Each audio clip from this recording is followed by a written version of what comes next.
Welcome to Andy Staples On3, and it's Wednesday, August 16th, 2023, and the Big 12 is done for this round of expansion. Done! That is what Commissioner Brett Yormark told the New York Post Andrew Marchand and the Sports Business Journal's John Ourand on their excellent podcast. If you are a super nerd about things like TV rights and all that good stuff, you should be listening to that, but only after you finish listening to this one. So they are done, according to Brett Yormark. There was a question about, would UConn still be a potential ad maybe for other sports, which would get the basketball team in there? Would Gonzaga be a potential ad? Gonzaga, of course, doesn't have football. And those were, I think now we're realizing those were sort of backup plans if the Big 12's master plan didn't come to fruition. And so if it had just been Colorado, let's say the Pac-12 had stayed together, Arizona State, and Utah had said, no, we're fine in the Pac-12, then maybe you get UConn, even as an all-sports entry. And maybe you tack on Gonzaga just to add more quality to the basketball league, which the Big 12 already a very good basketball league with Kansas, Baylor, Kansas State under Jerome Tang is fantastic. So they had a pretty good product going there. But then they add Arizona, which already a Power 5 member and has an incredible basketball program. And then you get Utah, which is a great football program, and Arizona State coming along too, which we say sleeping giant about all their programs until somebody wakes up. And perhaps Kenny Dillingham, the new head coach at Arizona State, will be the one to wake them up. But Brett Yormark says, no, it's done. And basically what happened is this, that they had gotten some guarantees from Fox and ESPN about how much money they'd be able to get if they got certain schools that they were targeting. And the lion's share of that money would be if they could get existing Power 5 members. So they get Colorado. It looked good for them to get Arizona. But then as all that went down, it turned out that Arizona and Arizona State were a package deal. And Arizona State very much wanted to stay in the Pac-12. But as you know, all of that fell apart. So Arizona and Arizona State come. Utah looking for a place to go. And, oh, by the way, they're the two-time defending Pac-12 champs. They've been good in pretty much every conference they've been in since the turn of this century. So they go to the Big 12 as well. And what you have, I think, again, I keep saying this, maybe the most entertaining, just from a pure competitive standpoint, football league going forward. Obviously, the SEC and the Big Ten are going to have bigger brands. They're going to have these massive games that everybody wants to watch. But I think, especially given I think I know the audience of this show pretty well. We are the type of people who will be tuning into all of those Big 12 games. Like, it is going to be very fun to watch that conference play going forward. But so I don't think this means maybe they're done forever. I come back to that Trev Alberts quotes. Trev Alberts is the AD at Nebraska, and he was talking to Amy Just of the Lincoln Journal-Star over the weekend and said the next round will be more disruptive. There's more coming. And I think Brett Yormark probably has to make plans for whatever that next round is and figure out what he's going to do to keep his conference strong. But for this round, I think this is probably it for the Big 12. And I would say, if we're choosing winners and losers up, the Big 12 did really, really well in this round. This was a conference that could have been decimated after Oklahoma and Texas left. Had the Pac-12 been more aggressive, they could have been the one decimating it. But Bob Bowlesby, who will probably never get enough credit, immediately moved to expand. They got Cincinnati, BYU, UCF, and Houston, which all could wind up being really good programs in that league from a football standpoint. And as we've mentioned before, increasing basketball capabilities, you add Houston and Cincinnati, that's going to be nice. And BYU has had good years as well. So they really are probably the biggest winner of this round of realignment. And I know nobody wants to hear that, especially if you're an Oregon State or a Washington State fan. But part of what makes them a big winner is they made sure that Kansas State, Kansas, Iowa State, Oklahoma State, Texas Tech, that they still had somewhere to be and that they're still part of a very strong college football ecosystem. And I think that is probably why they did the best job, is those schools had been in that situation before. They understood what could happen, and they were very aggressive, and they knew they needed to be. So that is maybe a closing of the chapter on this round of realignment. We've got to find out what happens to the remaining Pac-12 schools, the Pac-4, Cal, Stanford, Oregon State, Washington State. I still think the most logical move is a merger with the Mountain West, but you keep the branding of the Pac, the Pac-16, you call it. There are some assets there. There's NCAA tournament units that belong to the Pac-12 that you probably can keep. So there's money there too. But I do think that would be the most logical thing, and let Gloria Nevarez of the Mountain West run that combined conference, because she might have been the person you should have hired in the Pac-12 in the first place. So in other news, in the current Pac-12, but this is a team going to the Big Ten, but this gentleman will never play in the Big Ten, at least we think. Bo Nix, Oregon quarterback, is on the side of a building in New York. Now, remember, back in the day, Joey Harrington, Oregon quarterback, billboard in Times Square. He was down the side of a building in Times Square. A little different neighborhood for Bo Nix.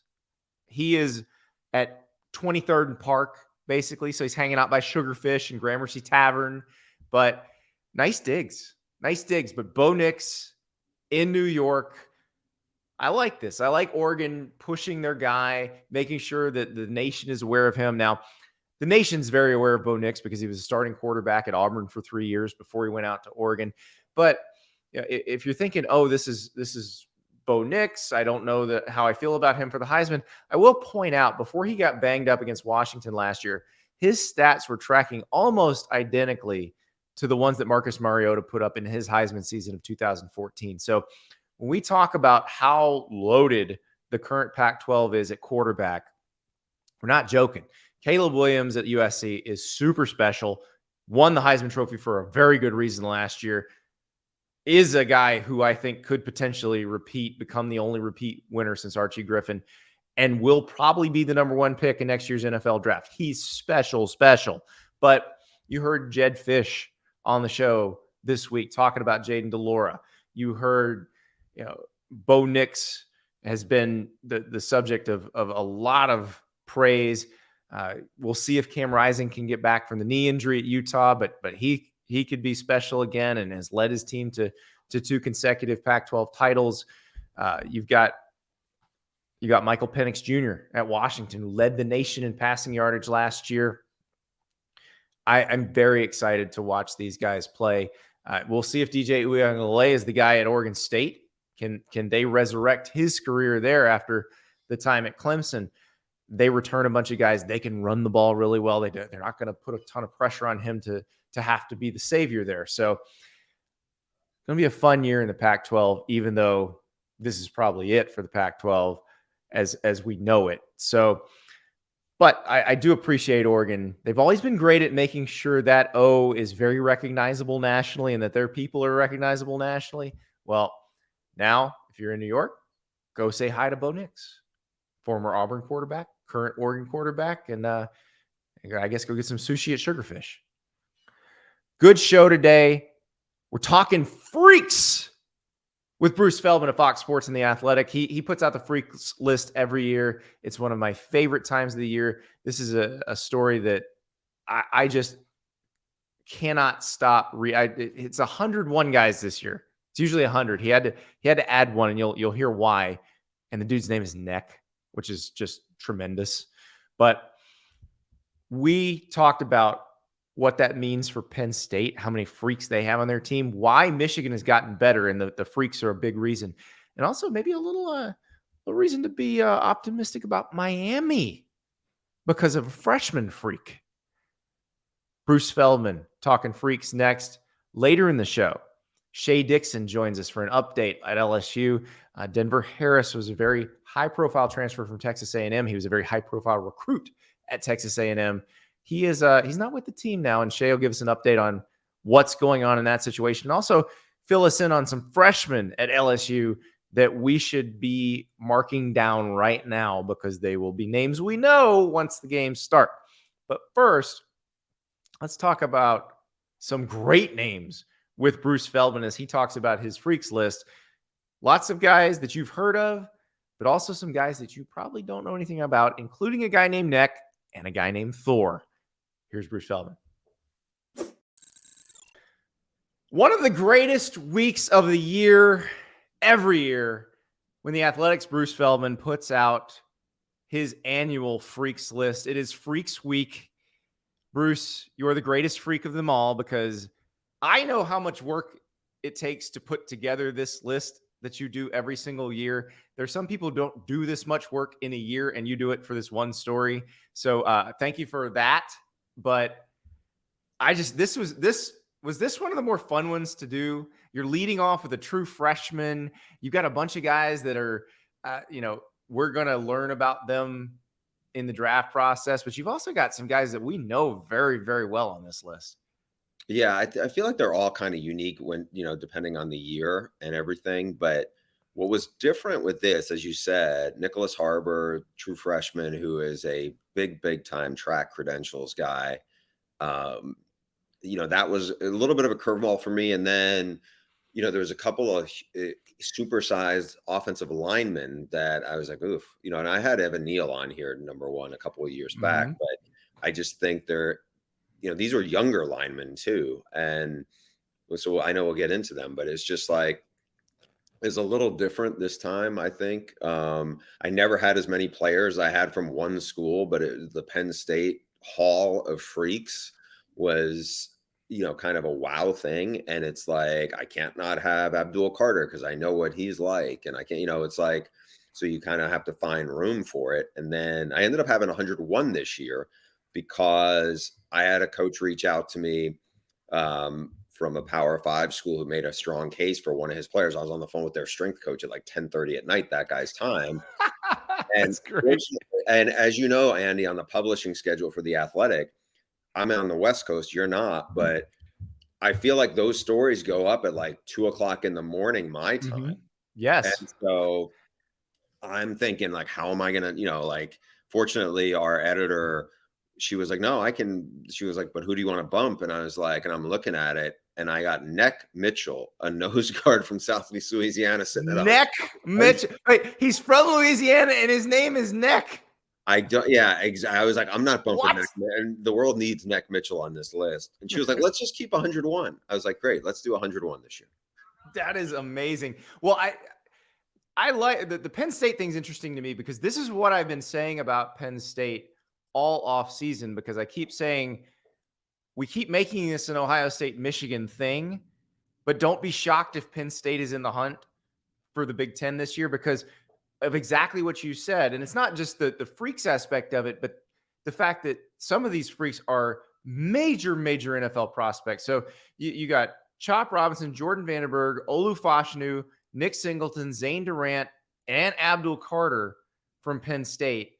Olu might be the first offensive lineman drafted next year. Abdul Carter, when he is draft eligible, is going to be very sought after. That's a lot of talent there. Yeah, it's a ridiculous haul they have there. I mean, Nick Singleton, the guy people compare him to is Adrian Peterson. I mean, that is a heavy duty guy to be compared to in terms of just super freak athlete. You mentioned Olu. Olu is 6'6", 320. And the thing I loved, when he told me was like, both his parents, they're not taller than 5'8", and he got to be 6'6".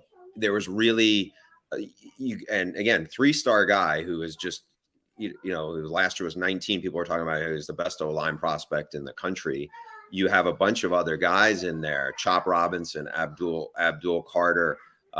There were probably 3 other guys, Keandre Lambert Smith, super fast receiver. You had another Trey Beeman and another D lineman. You had a couple other guys in there who probably, if they played at a different school, I've been like, yeah, I'm going to put those guys on there, but I can't have 9 guys from Penn State.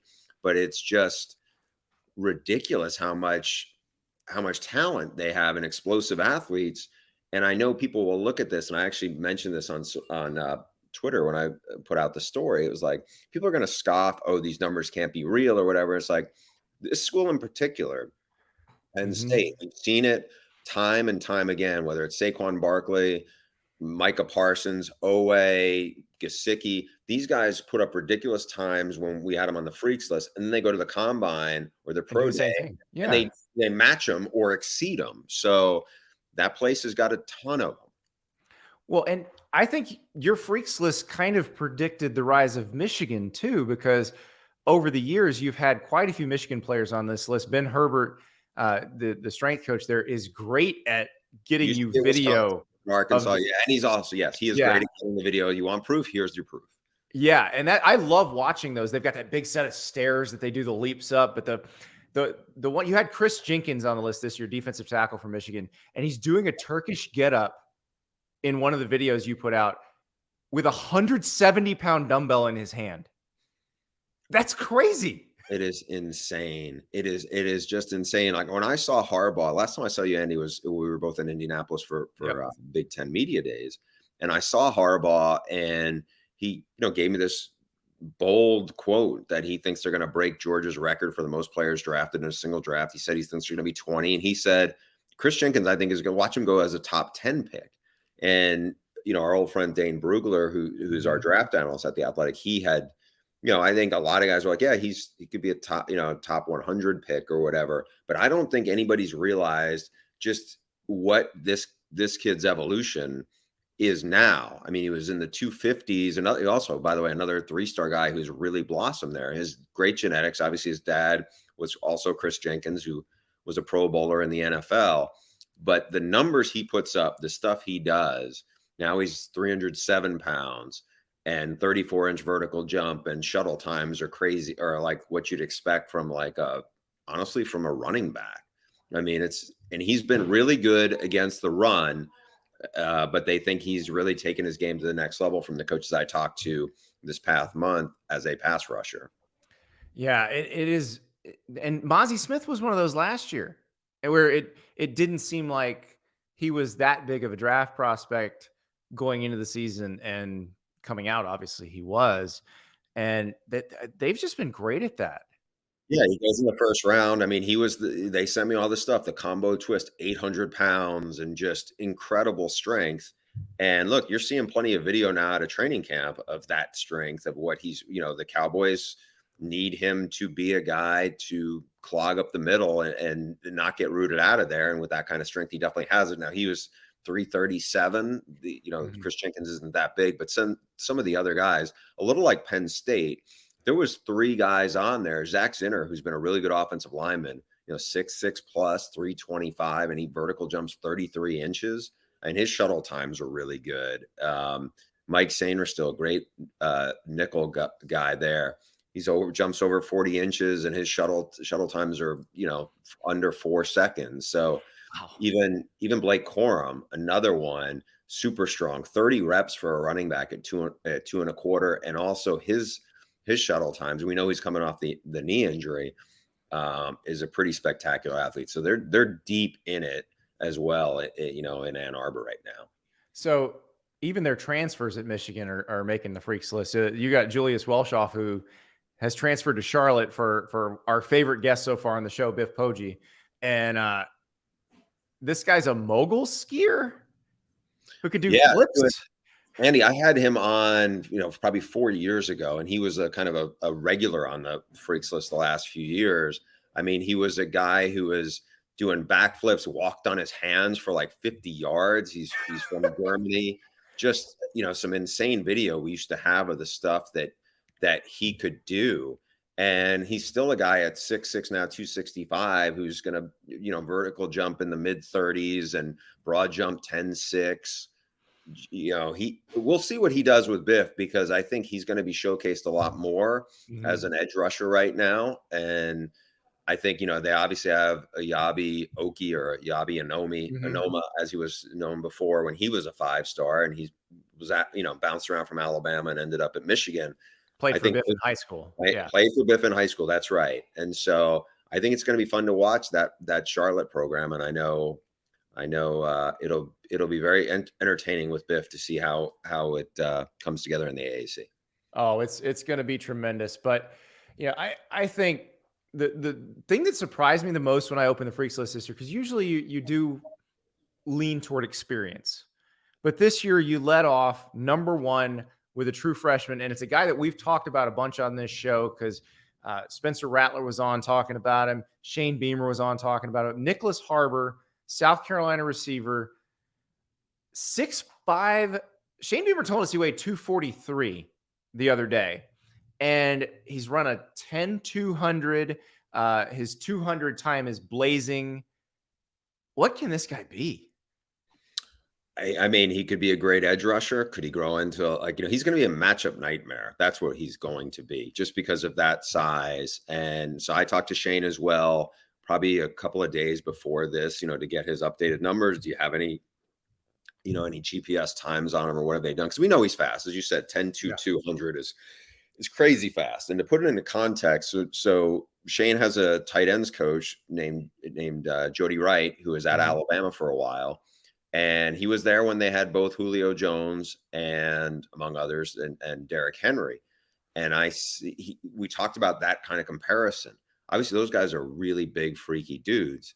This guy's bigger. He's much bigger than Julio Jones. And both of those guys were legit track guys in high school, at least really competitive. And he's bigger, and he ran a full second faster in the 100. A full second, as you know, in track is It's an lot. eternity. Yeah. So for that context, I was like, I may have to have a true freshman number one. Yeah. I mean, I might run a full second less than Derrick Henry, and Derrick Henry's running a full second less than this guy. Like that's crazy. Yeah, I'm not sure we know a sports writer who's going to got a full second less than Derrick Henry in the 100, but maybe in the 40. But yeah, probably not. Yeah, I could definitely do a 12-second 40. There's no question about that. Oh wait, we're talking about a 5.5-second 40. Maybe we'll see. We will have our sports writer combine before long, Bruce, and we'll, now that gambling is legal. I'm not of the age of I want to be doing this. There was a time when I would have embraced it. Now I probably wouldn't be wise. You will demolish everyone in pull-ups. I know pull-ups is not an NFL combine drill, but you'll just destroy everyone. And that thing is not something like I haven't done them in a while. So when I was back at Florida, Georgia, I know you told you that story. That was a big thing for me, but those days are long gone. The story is basically Bruce and somebody else are walking into the Florida Georgia game in Jacksonville. And what was it? The Army or the Marines, the local recruiter had a pull-up station, and they were letting drunk people do pull-ups basically. And Bruce, how many did you knock out? I think I was at like 33. And I just remember I was there. I wasn't writing off the game, but our college basketball writer at the ESPN magazine, John Gustafson, and I, he'd never been. He was like, I always wanted to go to Florida, Georgia. I was like, okay. So we did a lot of sightseeing, walking around the tailgates and everything. And they had a Marine Corps station set up. And I think I won maybe a beer koozie or something for it. I just remember I walked into the press box, and I had such a pump, I couldn't, my arms were still kind of pulsating. I was Your sweating. sleeves are just I was straining. I had this golf shirt that looked like a tank top on by that point. I was sweaty, and sadly, that was that's the closest I can get to Andy to your national championship ring. I got a beer koozie from the Marine. 33 pull-ups is better than that. Is better than anything I did that season. So that is amazing. I do want to talk to you about a guy that I read about on your list and then did a Google video search on him. And it was some of the most fun I've had this offseason. And that's Kingsley help me with the last name. I sometimes when you hear somebody pronounce their name, it's almost like you can't pronounce it that way. But I think that's how his last name is pronounced. So he is an offensive tackle at BYU. He's going to be a redshirt sophomore this season. He started his career at Oregon in 2021. He's from the Salt Lake City area, tight with the Sewell family. I don't know if he's cousins with them. Yeah, who's a cousin? Okay, yeah, and I reference where I hear in his name. He did I think it was Kalani Sitake's coach's show. He was a guest on with Kalani and the host, and he said that and I've seen a lot of pictures with him and the Sewells. I think he said that that's his cousin, and certainly the bloodlines are strong for special athletes. His video is hilarious because there are just so many clips of this guy launching people. Like, he is a finisher of blocks. He will block someone across the sideline and then just add that extra little shove to make them fly into the bench. It is incredible to watch this guy. And he does not, like, offensive linemen used to be fat. This guy is jacked. Yeah, he also looks, when you look at him in the face, he also still looks like he's pretty young. Which he is, obviously, but you could sit there and go, because I remember doing sideline for a lot of Panay Sewell's games, and Panay was just a giant. He's just this mountain of a man. And I'm not saying Kingsley's not, but like, he looks like he could still get a lot bigger, if, and probably will. But when I knew he was probably going to be on here, and then Aaron Roderick, the offensive coordinator at BYU, sent me a text, and he was like, he's the most violent, most athletic offensive lineman I've ever been around. And they just had a guy in Blake Freeland who was a legit freak offensive lineman at BYU. Now, he was nowhere near as hefty and big. He was tall at 6'8", and he was 302, and he vertical jumped 37 inches at the combine. He lit up the combine. He ran in the high 4.9s. To be more athletic than him, I was like, wow, this guy's 23 pounds bigger. And then he said, well, you need to talk to our sports science guy. And I did. And he said, he's faster than our linebackers. And I was like, wow. And then I was like, really? He goes, yeah. He goes, we had him at 21.5 on the GPS, which is flying, 21.5. And he said, no, he wasn't 325. He was 318. 318 is still huge. 21.5 is good running back speed. Right. That's what I wrote in the freaks list. 21.5, if you're 218 pounds, is good. 25.15, if you're 318, means I probably maybe could have made the case that he should be number one and not Nyckoles Harbor. To be 6'6", 325. Now, I don't know if he would still do 21.5, but this guy was like, yeah, I think he's a 4'8" guy in the 40. And we'll see what, he didn't give up a sack last year in every pass attempt that BYU had. They moved him to left tackle now. As you said, he's still a young player. Yeah. But I'd be surprised if he is not going to be a high first round pick when he eventually leaves there. Right. And he is draft eligible this year because remember that first year at Oregon. So that's one, if you're a draftnik, keep an eye on him, watch some BYU games because he very well could be in the mix. He's not as young as say Olu was last year. Olu Fashanu was 19 for most of last season. And that's one of the reasons, according to him and to James Franklin, he didn't go out. He felt like he wanted to more physically mature before he went to the NFL. But Kingsley looks like he's pretty physically mature already. So, yeah, he is. He is special. Like Olu was super mature and grounded when you talk to him and everything. But there's a group of offensive linemen that are here, in the first 25, and they're big tackles. Two of them, Mario Cristobal actually recruited. One obviously was Kingsley. The other one is Francis Mauigoa. I think that's how he's pronounced his last name. And I'm glad you brought him up because he was the next one I want to talk about. This is another true freshman. This was a top 10 recruit from last year. Probably going to play right away for Miami. So he's going to be playing, game 2, he's going to be playing those monsters from Texas A&M. And please, I almost crashed my car. I know I shouldn't be reading your stories while the car is moving, but it was the most Mario Cristobal quote of all time. Yes. Greatest muscle density in Miami history.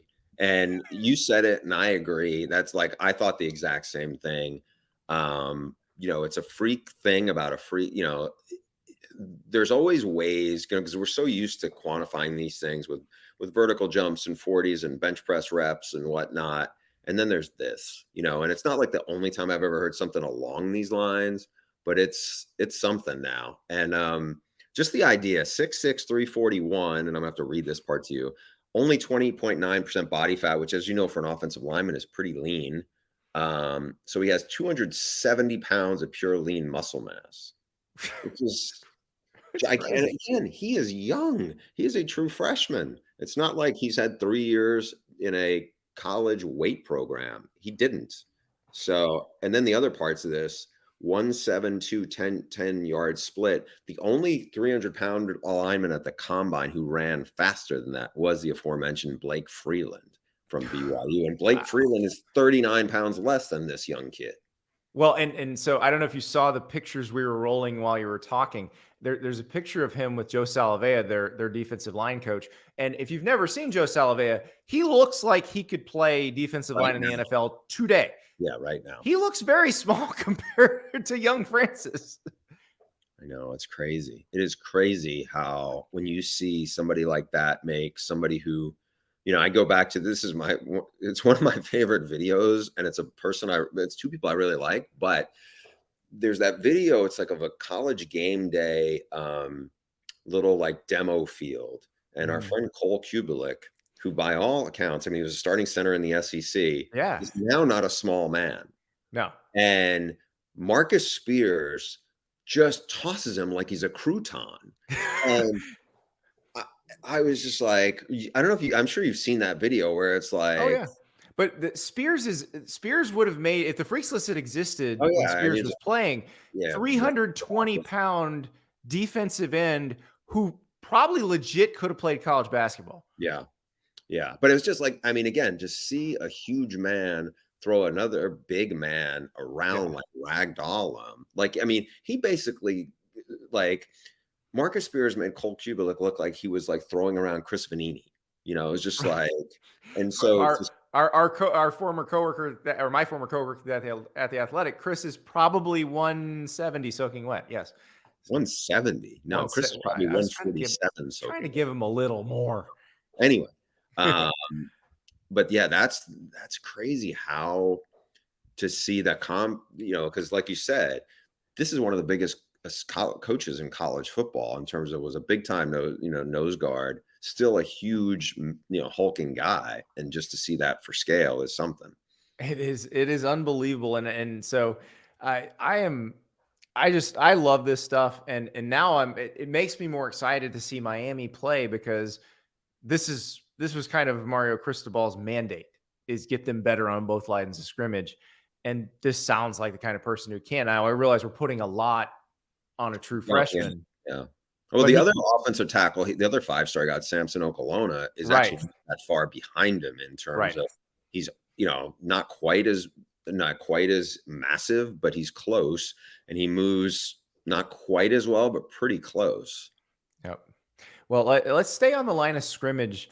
There's a guy who, if you only watched 5 plays of missed the first 5 plays of last season, you didn't see him. Maason Smith got hurt, play 5 of the Florida State game. This is LSU's star defensive tackle. He's back this year, and some of his numbers were just wild. Yeah, I mean, Andy, as you said, like he had a really good freshman year. He kind of flashed and was very disruptive. When I talked to Jack Marucci, who's the guru at LSU and probably knows more about sports performance and how athletes are wired than anybody working in it, I said, because he was at Florida State when they were winning championships, then he had been at LSU for a long time. I was like, is there anybody he reminds you of? Because look, there's been the Glenn Dorseys and a bunch of other guys, but they weren't like this, right? Not as athletic, no.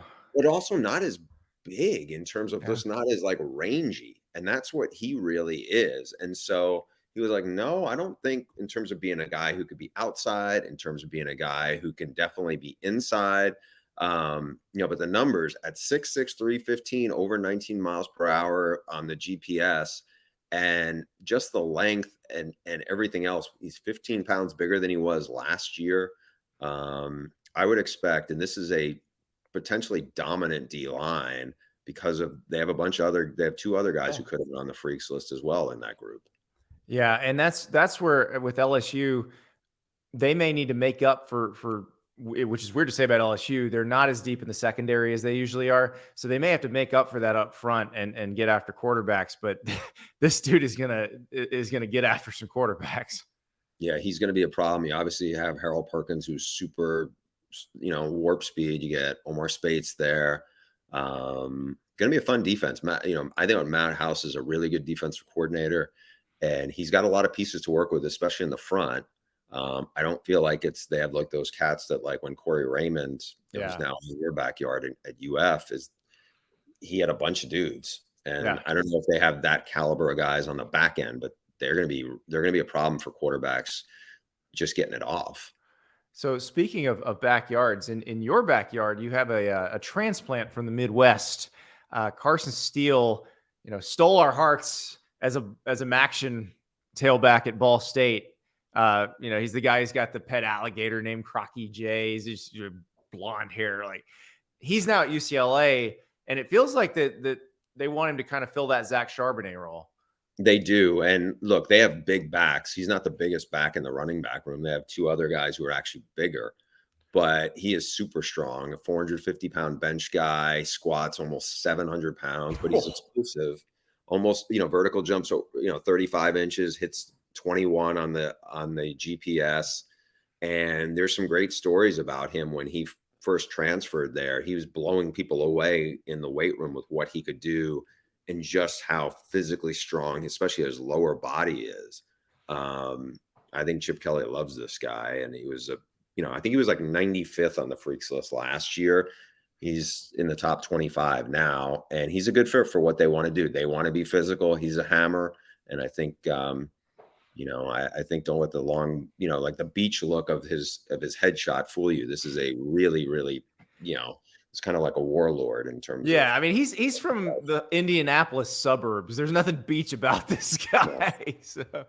Yeah. So it is fun though. I can't wait to see him in that offense, because it does seem like Chip kind of, after a little trial and error, found what he wanted their identity to be. And it is a very physical smash mouth type offense. And he fits the bill perfectly. But if we're going to name someone on the freaks list, I mean, we're going to have to go to Thor. You had a guy named Neck, but you got a guy named Thor, and he goes to Harvard. Thor Griffith.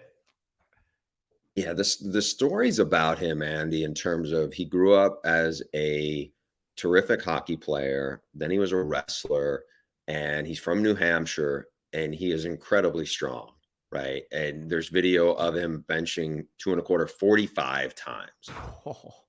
He's worked really, really hard to increase his agility and his speed. And he got down from last year. I think we had him at a 5'1" and 5'13", 5'14", 40. It's 4.95 now. His shuttle times are really quick. And everybody I talked to, whether it was coaches who played him or coaches who work with him, they're like, his work ethic is like second to none. So when I talked to Thor, he was like, he's basically put himself on a diet of 6,000 to 8,000 calories a day. You can put that into context, but it is, he's unblockable in the Ivy Leagues. And I had a freaks list guy last year in the top 20, Andre Yoshevich, who Princeton, was high level track athlete at Princeton, really good receiver. And he's created a lot of buzz with the Bengals right now. He got drafted, and I suspect a year from now, Thor will be in somebody's camp, and people will be talking about him too. That's so perfect. Like, it's a perfect Ivy League star defensive lineman name. If Harvard doesn't have like a Heisman campaign, or it wouldn't be the Heisman, but just a campaign of him with a hammer. He's built for this. And the hockey thing you mentioned, that was crazy. So he played in youth hockey. He played in a tournament where basically like half the 2019 NHL first round was playing in it. That's the kind of dude he was in hockey. Yeah, Jack Hughes was one of those players, like so many guys. It was the Junior Bruins, and his team was the Junior Bruins. And, again, when you have guys who are like that, who are playing other sports and really good at it, and then their bodies keep growing, it's like, it doesn't shock me that it translates well and he blossoms into something else, when he just focuses on football. Now, another guy on this list, I'm gonna go back up the list to number 2, because I think that's the one I want to conclude on, because he actually might be the best pure football player in college football this year. Marvin Harrison Jr. And you watch him play, and everything looks so easy for him. What did the Ohio State folks tell you about him in terms of just how he does all this? Yeah, I mean, obviously Brian Hartline, the receivers coach, former NFL receiver himself, had a crazy run, whether it's Garrett Wilson or Olave or Jackson Smith and Jigba. This is the biggest one. This is the most explosive one. He's not just good at everything, he's great at everything, but he's 6'4", 208 pounds. When I talked to him a few weeks back, last year I had him number 2 on this list, and he was 23 miles per hour, which is already fast. He went from 23 flat to 23.3. He was like, I really, kept working on my acceleration and some of the detail stuff. Usually when guys are as big and lanky as he is, they're usually, a little coltish. And I hate to, no pun intended, because obviously his dad was a great player for the Colts. But in terms of just the shuttle times may not be that great in terms of the stop start. Well, his are. I mean, he's a 3.94 shuttle guy where anything under, 4.2 is flying. And to be that quick to go with all the other stuff he has, he would have been the first receiver taken in the draft if he could have come out this past year. I think he's going to, I don't know. The guy who won the Heisman, I think, is really special. Yeah. I'd have a hard time saying, though, like, Drake May is close to Caleb. There's nobody close to Marvin Harrison Jr. as a receiver. And Caleb's probably first in the draft because he plays quarterback. But in terms of how special they are at their position, and Caleb's very special at his position, but you're right about Marvin. And what made I've gone back and looked, because we assume the name's the same. You're like, oh, he's an NFL Hall of Fame receiver's kid. Of course he's good. But Marvin Harrison Sr. was such a different kind of player. He's 6 foot tall, 180, playing in the NFL. This guy, his son is completely different. Yeah, I did a conversation with him that we did on The Athletic to kick off Freaks Week. And one of the things that he talked about, I said, how much film do you watch of him? He goes here and there, but he just lined up on one side, and that way he did his deal. Whereas I'm in the slot, I'm all, they do a lot of different things with him now. He goes, coverage was way different then than it is now. He had he obviously has a ton of respect for what his dad did, but I think it's such a different game, and he's such a different skill size, in terms of being that big. He's rare, man. He's just really rare. Well, I this is why I love this week so much every year, because reading this gets me so excited to see all these guys play. Like I've been circling games, and now I gotta find some Harvard games to watch. Like I gotta watch Thor. Yeah, same here. Look, I was waiting. I knew you were going to bring up Thor at one point, and I was like, I had a ton of conversations with him over time of this. He's one of these guys who I feel like the Freaks list is kind of made for. So I'm excited to watch this fall. Yeah, Thor. Listen, we're already watching Charlotte for Biff Poggi, but we got our moguls guy who can walk on his hands. I mean, it doesn't get much better than this. And Bruce, you are the best in the business. And this, I think, is my favorite thing you do.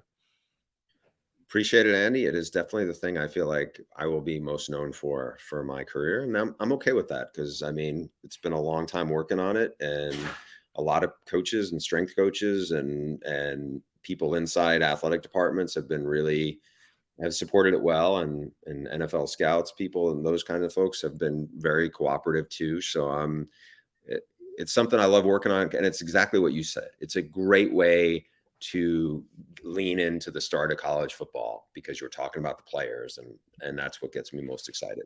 So next year for Freaks Week, I want you doing Turkish get-ups in the Michigan weight room to kick it out. So you also work for Fox, and they have that great relationship with the Big Ten. So that's what you should do. Fox pregame show week 1 is you doing Turkish get-ups in the Michigan weight room. Andy, I don't think I could do a Turkish get-up at this age with more than like a 2-liter bottle of Coke. I actually had to do them for a workout not long ago. Just to put this, I am not a small person. I weigh like 230 right now, and so Chris Jenkins and his 170-pound dumbbell Turkish get-up, like I was doing them with 45. Okay, that's so that should tell you. When you put yourself in the Freaks part, so I at Big 12 Media Days, I saw the Godfather, Dante Corleone of yes. Cincinnati. Cincinnati. Size 18 shoes, size 11 hands, which are obviously really big.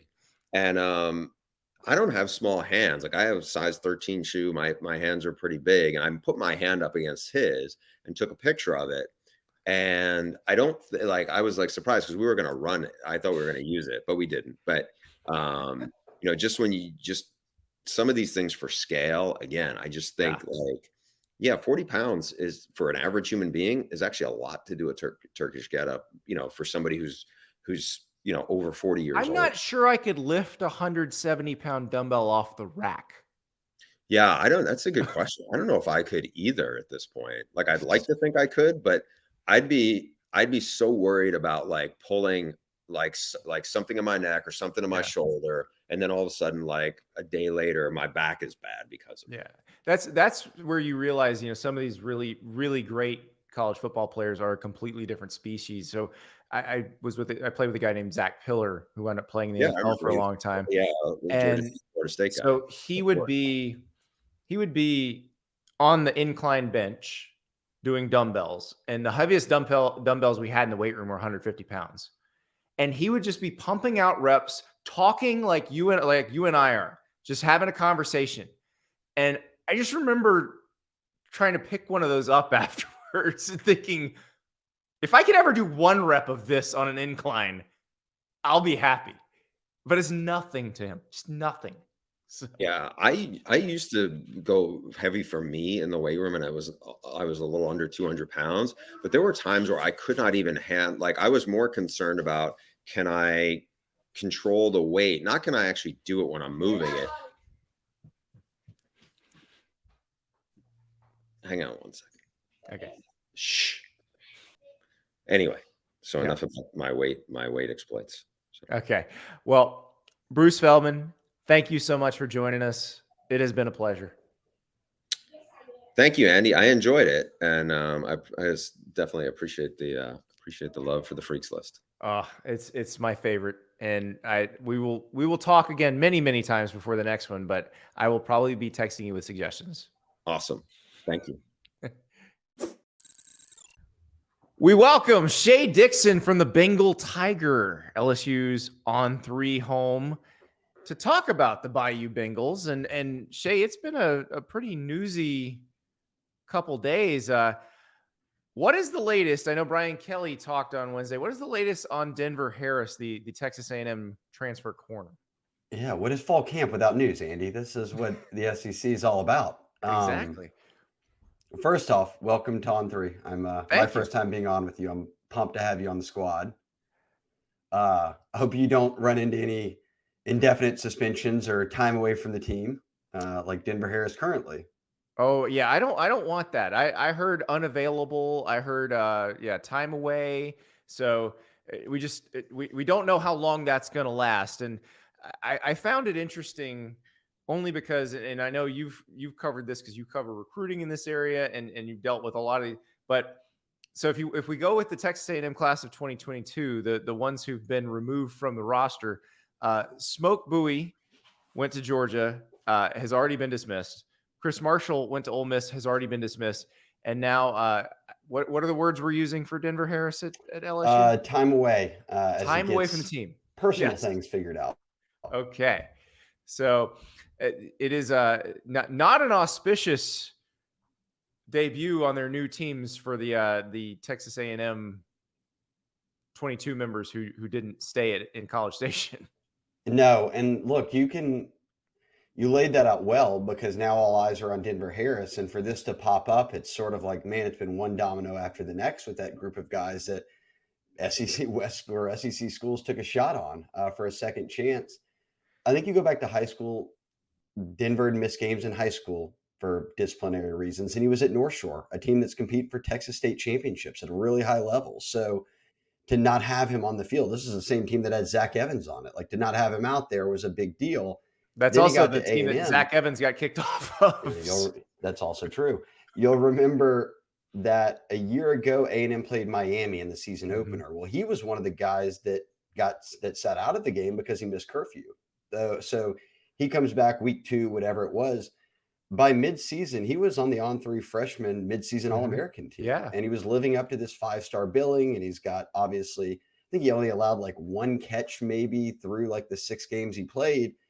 And then you run into that point of the season. What was it, Andy? It was in late October, probably, where a handful of guys got suspended indefinitely and never came back. There was something that happened in the South Carolina visitors Correct. locker room, and that's where those guys ran into their trouble. Yeah. So they get the boot or suspended indefinitely from A&M, and in LSU's case, they took 4 cornerbacks out of the portal a year ago, and we saw them lean on those guys heavily as the guys they played this past season or a year ago, whenever they won the West. They did it again. They only had one returning corner on roster coming from that team to this team, LaTerrence Welsh, and he was a freshman last year and really was just playing special teams. So it was, let's go heavy. We have to. Brian Kelly said in the portal again. And they took 4 guys, and Denver Harris was the highest ranked. He was the guy you said he's the most talented, but the guy who came with the most question marks. And we went through spring ball. We never heard anything. We went through summer, never heard anything. And I've been covering this beat since the early 2000s, and not through any of Les or any of Coach O have we ever been given access to practice fall camp like we have with Brian Kelly now. And that's allowed us to watch almost the entirety of every single practice. So we've gotten to see Denver Harris out there, and he started out in the first week running second team. And it kind of felt like, okay, they're dangling the carrot, right? And they're motivating him and they want him to take charge. Well, in very short order, he was third team and with guys who were walk-ons, and in a room where you've already lost one of your transfers, J.K. Johnson, to injury during fall camp. Now you're down to 2 transfers in Deuce Chestnut and Zay Alexander. Those 2 get every first team rep, and now Denver's third team. And we just saw things in practice with the media being there of kind of piping back at the coaches or whatever it might be, to where you're like, oh man, this isn't what you normally see, and you're not seeing that from anywhere else. Then after that kind of team fight they had, which a lot of media were there, and he was in the middle of that, and that carried on, I guess, beyond even practice. And he's now missed a handful of practices. We haven't seen him in about a week, and he was not in the team photo. And then Brian Kelly came out and said, he's not with us right now. He's handling personal stuff. If he can get it together, maybe as soon as this weekend, we'll invite him back. But as of right now, they are moving forward without him daily at practice. So there's your Denver Harris Cliff Notes. And everyone wants it to work out for everybody, right? But it also, you're sitting here after news like Bowie and after news like Chris Marshall, and you're not all that surprised that they're in a situation where it was described from the start from Brian Kelly as saying, we knew this is a risk to take a kid who was just suspended for half a season. If he doesn't fall in line with X, Y, and Z here, we won't have the patience for it either. And I think that 2 weeks out from the season, it seems we've hit that kind of line in the road. And it's interesting because it's not just with this one, but you almost wonder, like, how much different will A&M's chemistry be this year, given now what we've seen with the guys who left and what happened at their new schools. I almost wonder if maybe we are now underrating Texas A&M because some of the stuff that may have been happening off the field may have been dragging them down on the field. Yeah, I think with A&M that you can't. We saw it in the LSU game last year. They have so much talent that they can go out and beat a team that had already secured the West. But at the same time, you see it fall apart in games like App State and all that. So, hey, I'm front row for this Bobby Petrino, Jimbo, whoever's holding the notebook full of 8,000 sheets of plays and, got the headset on for the games, because they have too much talent not to reel off better records than they've got. Now, let's talk about a little better news for LSU. Bruce Feldman and I were talking about his freaks list, and one of the people we had a long conversation about was Maason Smith, who for most of us have not seen him since 5 plays into last year when he got hurt against Florida State. How's he doing? How's he looking as they go into this season? He's been great his offseason. He was way ahead of schedule on rehab. He has looked the part. He sat out of spring, but then was all there for all of summer conditioning. He's been there all of fall camp. But we've reached in the past week, I think he one day kind of banged something up in the lower body, and then today kind of sprained his ankle, but kind of hobbled off and was fine. And everybody was sort of like, are they going to just put him in bubble wrap and put him up on the shelf for the next week and a half, 2 weeks? Because he is, as you mentioned, he was on Bruce's freaks list. he's a 5-star. He's a game changer. He's a guy a year ago. Remember at SEC Media Days when Brian Kelly said, I've just taken over this new roster, and he singled out Maason Smith as the guy who said this guy will be a household name by the end of the year. Everybody's going to be talking about him. And his season's over on the first defensive series of the year on a non-contact play where he's celebrating the team getting off the field. Right. He's now, I think, in a position to where he can pick up where he left off. And you got to think this is a junior season, a money year. He could be LSU's highest draft pick given what a dominant defensive lineman he is when healthy. But again, we've only got a freshman season of him playing kind of a backup role of film out there. So everything hinges on this right now for him. And I think Maason sees that. He's about as dialed in as a football player you'll get. Great kid, does everything the right way, very good leader, and is just, for a kid his size, belongs on the freaks list. He does things at that size that wide receivers can't do athletically. So right before we talked, I had just gotten off the phone with someone who had recently visited an LSU practice, and they said, you gotta ask about this guy, Kamorian Pimpton. This is a tight end from Fort Worth. LSU flipped him from Vanderbilt. On3 was very high on him as a recruit.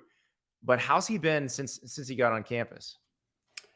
We've already set the over-under on touchdowns on our podcast. We moved it from 2.5 to 3.5. This is a guy, look, Mason Taylor, we saw him have a breakout year as a freshman tight end. He had the catch at the end of the Alabama game for a touchdown, and then in overtime to seal it on the 2-point conversion.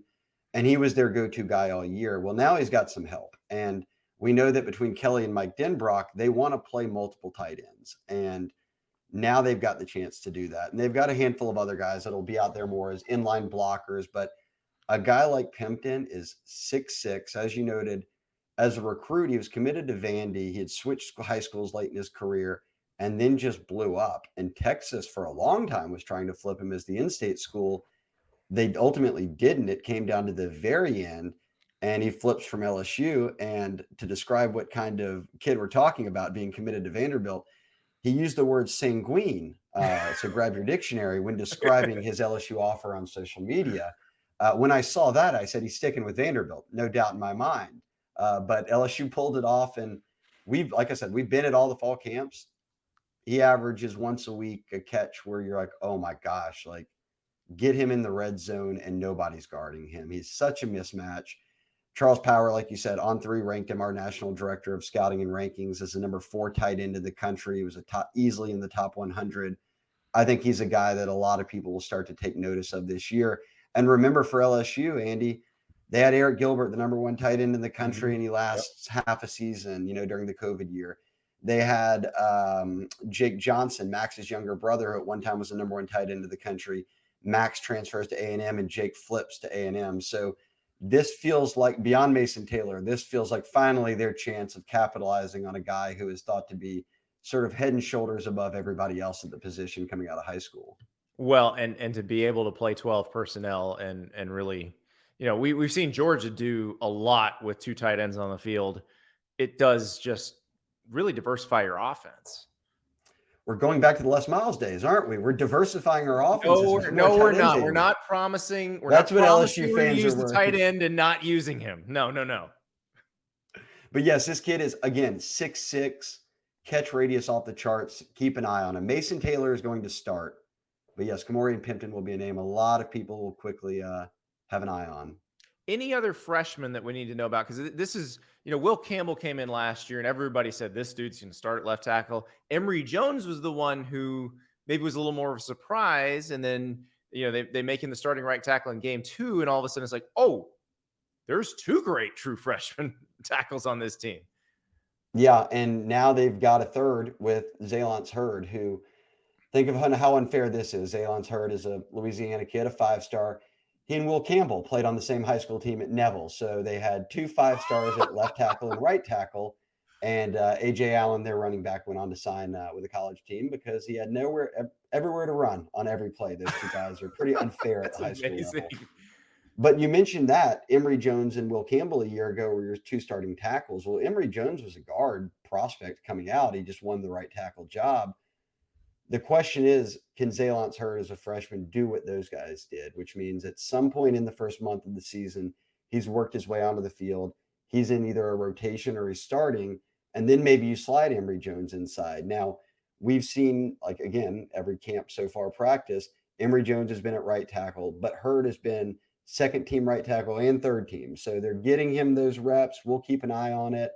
I know a lot of people are high on Deshaun Womack, a 5-star edge rusher coming out of the state of Maryland, who was recovering from shoulder surgery. So he wasn't there in the spring. And now I think he's just kind of getting adjusted to the Maryland Baton Rouge heat and humidity. Yeah, humidity, exactly. Comes with wearing full pads every day and going through that. But he's going to be a big-time player. And you mentioned Pimpton, guys like Ashton Stamps. There's some DBs at corner, notably, that may have to play if guys like Denver Harris and J.K. Johnson aren't in the equation. So it'll be interesting to see. I don't know if there's a Harold Perkins type flash impact guy if it's not Womack, but I also don't think they need that as much as they did a year ago. They've got more veterans back. Is corner the biggest area of concern? Without a doubt. It was last year too, and they relied on some transfers to carry it for them, and they got by and had a pretty solid season. But now you're starting from scratch, and like I said, you took 4 transfers and you only returned 1 corner from last year's team, and he didn't even play much corners, mostly special teams. And then they only signed 1 high school prospect, true high school prospect at corner. And right now, a safety, Ashton Stamps, who I mentioned out of Louisiana, he was a safety in high school who is now working at corner. So J.K. Johnson being out with the leg injury, Denver's status being unknown, leaves you with just 2 transfer starters, the first team guys, and they're coming from Syracuse and Southeastern, which is making an FCS to SEC jump in Zy Alexander, and then some unknowns beyond that, guys who are either out of high school or are returning and haven't played much. And that's not the norm for LSU. Yeah. The corner's usually a place you worry the least about. Now, for the second year in a row, it might be the biggest concern. And as Brian Kelly said, look, I watch them every day. I see them more than anyone. I don't know where they're at yet until the first week when they'll go up against FSU, which has arguably the best receiving core in the country. Like, your first test out of the gate is the best guys out there. So hopefully Malik Neighbors and Brian Thomas and all those guys are giving them plenty of reps to get ready for, because boy, week 1 is straight out of the gates. You get thrown into boiling water basically, because Johnny Wilson, 6'7", Florida State unlocked him last year, figured out how to use him. And then Keon Coleman was Michigan State's best player, and they just grabbed him out of the transfer portal. So it's LSU fans are putting their earmuffs on here, and Keon, another Louisiana receiver that did not get LSU right there. Well, listen, maybe they need to ask some of those receivers if they can flip their hips, because it might be time to double train. So. We'll remit that was Tre'Davious White's best move he ever made. He's a very rich guy in the NFL now, and he signed as a receiver. And about a week in, they said, "Hey, we're low on corners. You want to play?" Now he's got an NFL future. Well, when you have athletes all over your roster, you can do things like that, which is one thing LSU is blessed with. So Shea Dixon from the Bengal Tiger, thank you so much. Absolutely. I look forward to being on more with you. Today's Extra Point features a bonus random ranking. Brett McMurphy, my former Tampa Tribune coworker, now works for the Action Network, reported on Wednesday that Nelly will be playing the halftime show at the Big 12 championship game. And, I'm sure people got their jokes off about a guy who hasn't been that popular in 15, 20 years being the guy the Big 12 chose. But it's interesting when I heard Brett Yormark, the commissioner of the Big 12, say at Big 12 Media Days that they were looking for someone to do a Super Bowl style halftime show at the Big 12 championship game. My thought was, Yormark, who used to work for Rock Nation, coming from a hip hop world, the fan bases in the Big 12 decidedly country leaning. And you got Nelly. Now, if you haven't paid attention to Nelly lately, he's actually got a really good album that came out a few years ago called Heartland. And basically, I think what happened, this is just my guess, is someone heard Nelly's verse on the remix of Cruise by Florida Georgia Line and was like, you should just do a whole album of that, where you basically are crossing the worlds between hip hop and country. And that's exactly what he did. So he threads that needle of the person who probably is what Brett Yormark was looking for. So in honor of Nelly, playing a concert at 12:30 in the afternoon local time on December 2nd at Jerry World. Let's do a top 5 Nelly songs. Number 5, Just a Dream. Nelly 5.0, a little bit later in the career. Very good song. Number 4, Hot and Her. This is coming off the success of the debut album. He's one of the biggest artists in the universe. That's just a great summer jam. Number 3, Country Grammar. That's the one that put him on the map. Now, we could sing like I did with the cartoon theme songs, but this would get bad. Like the joy of Nelly is that he's a rapper, but he kind of sings songs, everything, because he's got a really good voice. So that's what I'm not going to do it. I'm just not going to put you through that again. It was bad enough that you had to hear me sing the Gummy Bears theme song.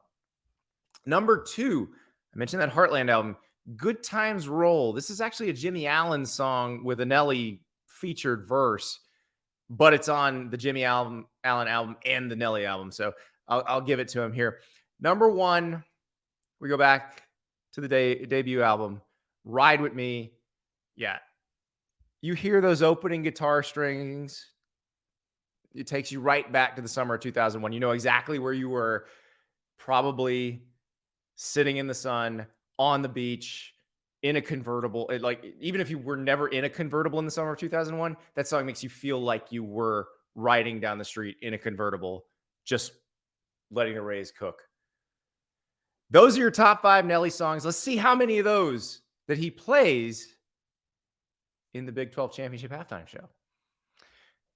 Coming up on Thursday, big show for you. Greg McElroy from ESPN, former Alabama quarterback, will join us to talk about the nation at large and also his alma mater, which is in the middle of trying to decide who to play at quarterback.